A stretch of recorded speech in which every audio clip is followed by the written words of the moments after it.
This video will trigger a transformation at one of 3 different levels of consciousness. So from this point going forward, a seed will be planted and your life will be changed if you understand these 3 things I'm sharing with you right now. Welcome back to another video. My name is Aaron and I help people expand their consciousness. Now in this video, I'm going to be sharing with you the 3 huge jumps in vibration, and simply knowing what I'm about to share with you will begin to plant a seed that will change your vibration over time. Even if I share these with you and at a certain level you're like, I'm going to forget that for now, you still have had it planted. So there's no going back, because once you know, you know. But even beyond knowing, it's an experience. It's something that you begin to experience. But once the seed is planted, it increases the probability of one of those experiences happening. So what this has to do with is I'm going to share with you the 3 biggest transformations in my life, and they're shifts in consciousness.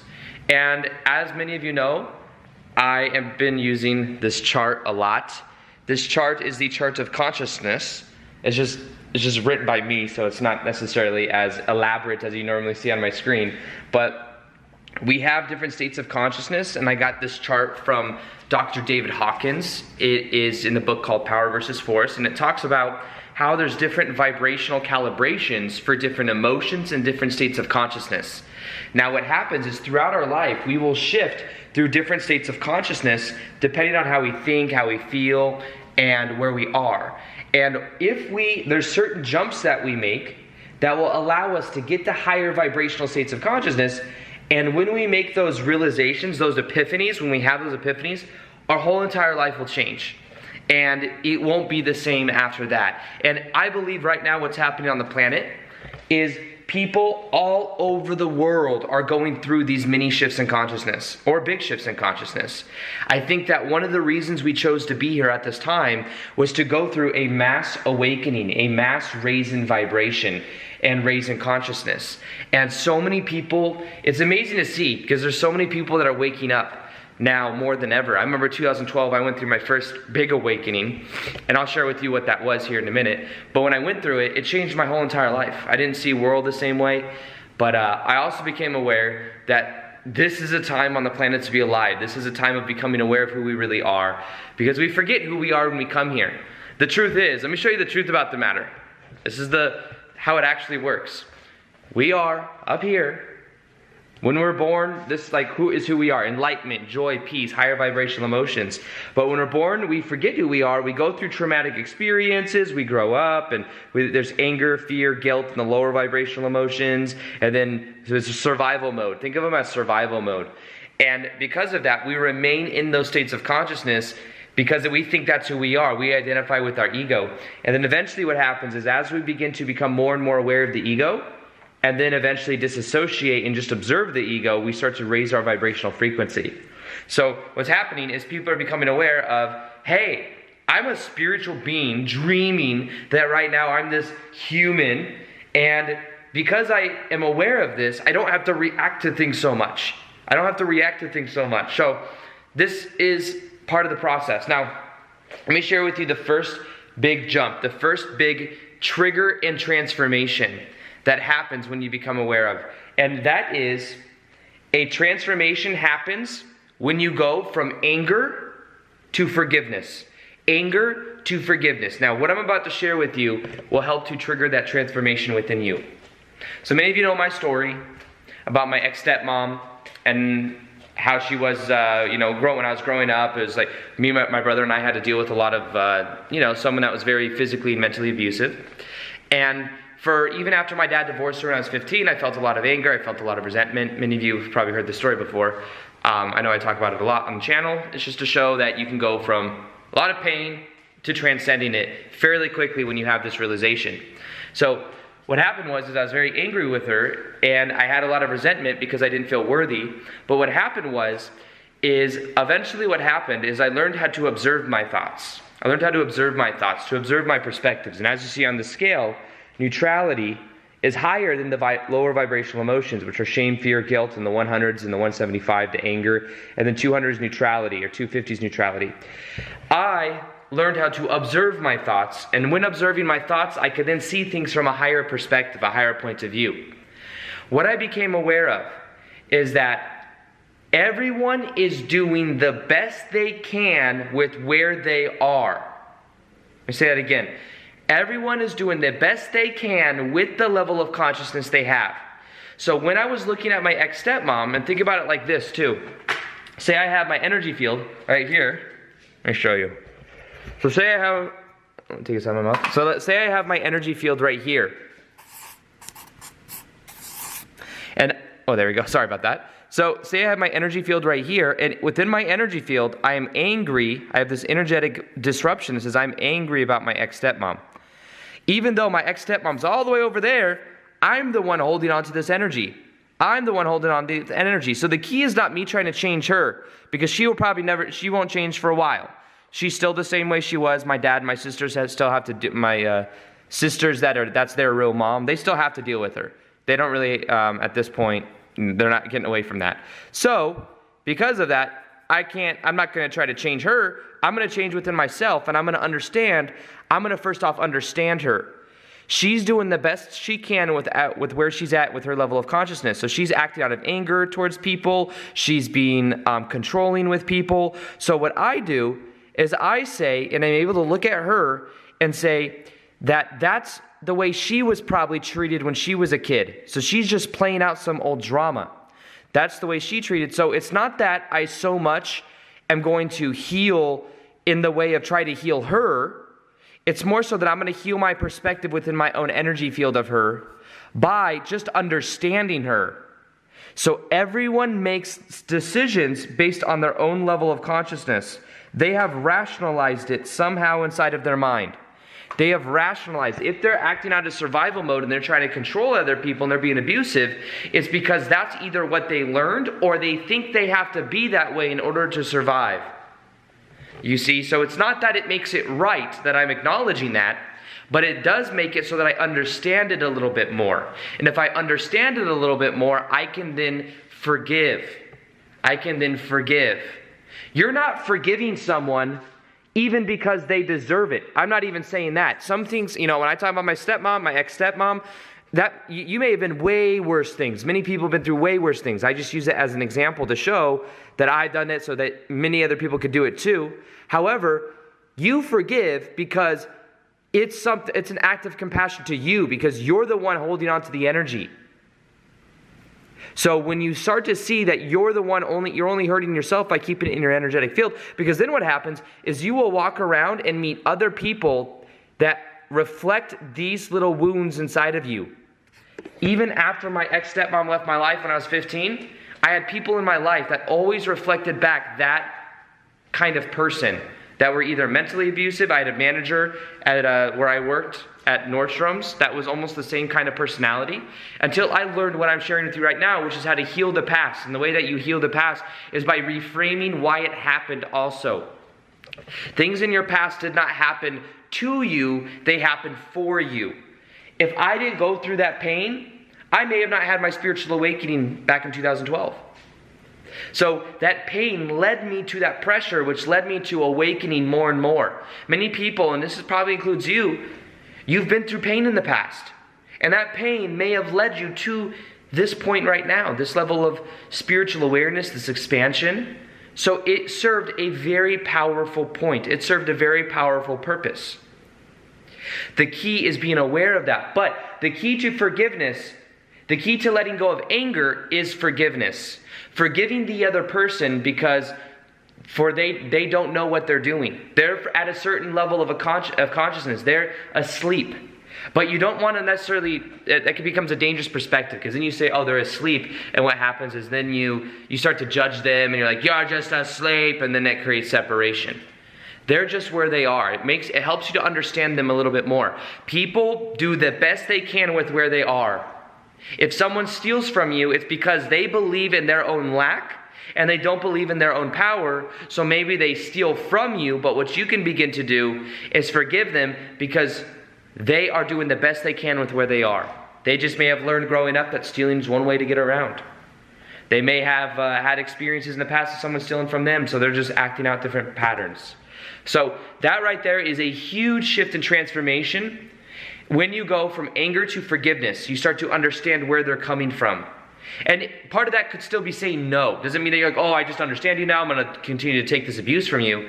It could be, no, I don't deserve this anymore. I'm going to go in this direction. So it's discernment at the same time. Now, also neutrality is such a huge step. So you have anger, fear, guilt. You have shame, fear, guilt, anger, desire. Desire is low vibration because desire is coming like a longing. Like, I really, really want that. It's not necessarily a high vibration. There's a difference between desire and intention. The neutrality is 250, and 250 is when you learn how to observe your thoughts. Then we have willingness and acceptance. Willingness is actually under acceptance. Willingness goes at about 310. Acceptance is at 350. So I kind of cross-referenced it right here. This is the second trigger in transformation, the second trigger in your vibration. I went through this as well. First off, there's a huge trigger that happens when you go from desire to willpower. Desire to willpower. Instead of saying, I really, really want that, you actually go and do something. That's why action can be very powerful. And some people, I'll be honest, don't want to hear that. I didn't want to hear that. When I was like trying to go full-time on YouTube and making daily videos, I didn't want to hear that one of the keys that I needed to take massive action. That was like the last thing I wanted to hear. But I will say that once I started to make daily videos on YouTube and I just made it a must that I will do this, I will help people, I will go through this process, that's when everything began to change. So desire to then of willpower is a huge step. And then also you begin to change your self-image. You begin to see yourself as just someone that can do something and can accomplish something. So it's almost like you start to have more faith and more power in your own ability and your own integrity because you say you're going to do it and you do it. However, eventually what I realized was happening is I had such a strong discipline. You know, I'm even wearing this yellow shirt right now, which represents like the solar plexus. I had so much discipline that I'd have to make videos every single day. I remember one time I was in Costa Rica, and this is when I had this big epiphany when I could just start to, I guess instead of trying to get somewhere I wasn't already, willpower means you're not, you know, if you have to be so disciplined, it means it's like, I'm trying to get somewhere else other than where I already am. Trying to escape the moment, trying to get the next level. Once you get to 100,000 subscribers on YouTube, you want 200. Then you get to 200, you want 300. The ego always wants more. But the trigger for me was actually in Costa Rica, and it was triggered because I was actually locked out of my YouTube channel because when I couldn't remember my password, and I sent the verification code to my phone, but I was out of the country. So because I was out of the country, I couldn't get the verification code to get back in my YouTube channel. And I was starting to kind of like, oh, I'm supposed to comment on videos, I'm supposed to do this, I'm supposed to do that. And then I became aware that this discipline and this work ethic was causing me resistance. From the level of willingness at 310 and willpower, there's a certain level of resistance. Because then the mind, the ego says things need to be this way, things need to change, things need, you need to be disciplined. So it's a powerful perspective if you're at the level of desire and you're not doing anything. But when you start to get to willingness, there is a huge transformation that happens when you say, okay, this is my discipline, but I can accept the moment the way it is. I can accept things as they are. I can just enjoy this moment. And that's what I began to do when I was having that realization. I'm like, wait, why do I believe I need to do all of these things? Why can't I just relax and accept the moment for the way that it is? And when I started to accept the moment, within like 8 hours, I got the email from support at YouTube that here's your stuff. And then I was like, you know what? I'm just going to keep it on the back burner for a little bit. That happens a lot, by the way. Willpower. My ego needs to figure something out online. I need to figure out some type of thing that's not working on my website. I will sit there and hammer it down, and my ego will try to figure it out for 5 hours straight. I will accept the moment for what it is, walk away, let it go, and within like 10 minutes of coming back to it, it's fixed. Because the ego and the willpower creates resistance. It can create pressure and momentum, but it can also create resistance. So, a huge trigger for you is if you're feeling this resistance, no, it's coming from the ego trying to control. It's coming from the ego having some type of way that reality needs to work. And what you can begin to do instead is focus on acceptance of the moment. This moment is good enough. And by you being accepting of the moment, things in your life become so much easier. Accept yourself. You don't always have to try to change to be better. Instead, you can just accept yourself. Now, the next level, the third trigger of change, goes from reasoning at about it's between 400 and 500, and love. Reasoning and love. Reasoning is the intellect. When I share on my channel about how your beliefs create your reality, that's a 400 to 500 level of teaching. Your beliefs create reality. If you change your beliefs, you change your reality. The outer reality is a reflection of your inner reality. And when you change your beliefs, everything changes. Now, reasoning says intellectually, this is the way reality works. This is how I fit into compartmentalization in my mind.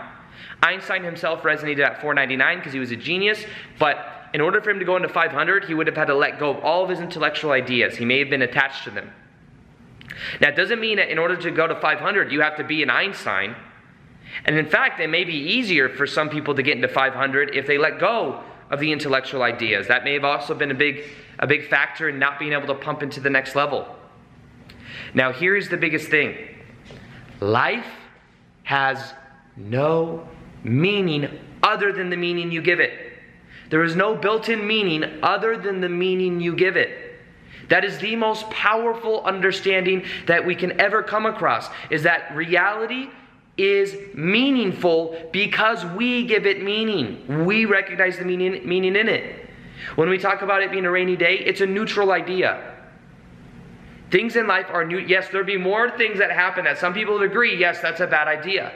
Or that's a bad concept or whatever. That's like a judgment.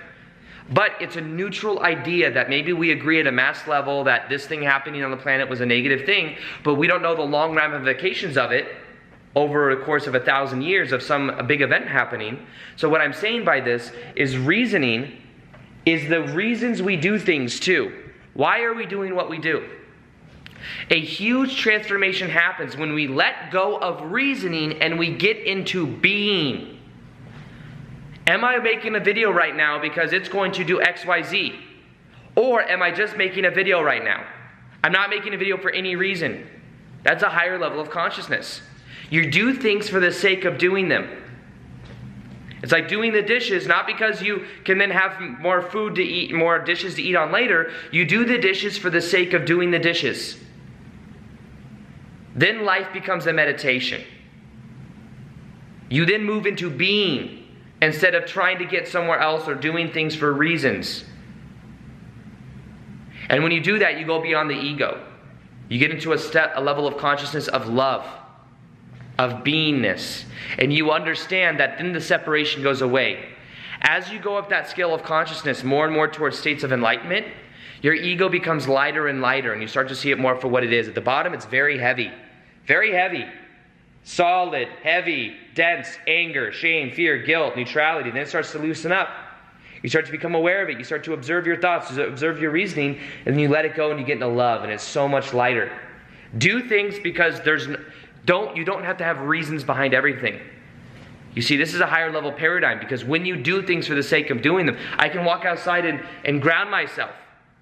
But I also could not ground myself and just walk outside and just be with the grass and relax. You see, they're different level paradigms. I'm not going out there because then my energy's grounded so that I can do this amazing video. I'm going out there because I'm going out there. Because is a word of reasoning. Do things, transcend reasoning, and get into being. You see, these things may not make complete sense, everything I'm sharing with you right now, and that's okay. They are planting seeds of transformation within you. These seeds you may come back to one day. You may come back to this video one day, and you may realize, oh yes, this is powerful. Oh yes, I was angry at this person when Aaron is talking about that stuff. What do you mean? How can I? It feels fake to just forgive someone that's done something so much bad to me. But one day you may come to the realization that that someone else is more connected to you than you know. That someone else is just reflecting something down within you that you can become aware of, because then there's an inner transformation that takes place. That's when real transformation begins to happen. You may realize that from willpower to acceptance, start to accept yourself as whole and complete. You don't have to control everything, and that the ego is the one that creates the resistance. So the more aware of it you become, the more powerful you become. You may realize that you can do things without reasoning. You can do things because you choose to do them, but you can do things just because. Why? just because you choose it. Then you get out of thinking, out of wanting, out of doing, and you get into being. Be present to the moment. Be here now. Walk on the grass. Do the dishes. Don't even do the dish. Be the dish. Be the dish. Guys, you kind of get what I'm saying. In general, these are all just different seeds of transformation. These have been planted inside of you. They will begin to grow as your life goes on. And you can always come back to this video. Also, I have something that will help you to create a shift in your level of consciousness. It is a webinar training that will show you how to create something that is an experience, what is called the shift in consciousness. There's a live meditation training in there as well, where we're gonna do a live group meditation as well. If you wanna join that, what you can do is go in the top of the description box below. You can join the shift training. I will also reveal SHIFT. And that will show you how to shift to the reality that you want, plus shift your level of consciousness. So that's the formula that is part of the shift experience. I'm so excited to finally share it with you. Other than that, I hope you enjoyed this video. Feel free to like this video if you liked it. Subscribe if you haven't already. Hit the little notification here so you can see the daily vids that I do. That's the way YouTube does it now, so you actually have to hit that button to see the daily vids. And let me know what you think of this style of video. You like me walking around like this, showing stuff on the board? Or would you rather me be right back there in the usual spot? You let me know. Other than that, as always, peace, much love, and namaste.